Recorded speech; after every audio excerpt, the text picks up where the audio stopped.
Pourquoi je ne vous donnerai pas une liste de papabili, c'est-à-dire des cardinaux, une shortlist en tout cas de cardinaux qui selon moi seraient à même de devenir le prochain pape. Alors vous l'avez constaté, c'est un petit jeu médiatique assez répandu, généralement risqué, mais qui me semble cette fois-ci totalement hasardeux. Pourquoi? Parce que le pape François, au cours de son pontificat, a totalement modifié le visage du collège des cardinaux. Il y a moins d'Italiens, moins d'Européens en général, et plus d'Africains et d'Asiatiques notamment. Ce sont des figures très peu connues, et au fond, d'ailleurs, elles-mêmes se connaissent très peu les unes des autres. La deuxième raison, c'est que l'on ne sait pas encore sur quel axe va se jouer ce conclave. On imagine souvent que ça va être une opposition entre une figure réformatrice pour poursuivre l'action du pape François, ou au contraire vont-ils vouloir quelqu'un d'un peu plus conservateur pour mettre un petit coup de frein aux réformes. Autre question qui peut se poser, veulent-ils un cardinal issu du Sud global, à l'image de l'évolution de l'Église, ou plutôt revenir à une figure plus traditionnelle, un Européen, voire un Italien?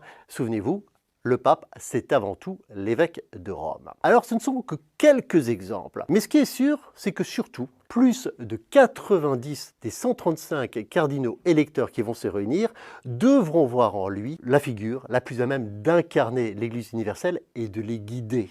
Et pour cela, les cardinaux vont se remettre à l'Esprit Saint, et moi, personnellement, je ne me vois pas parier contre lui.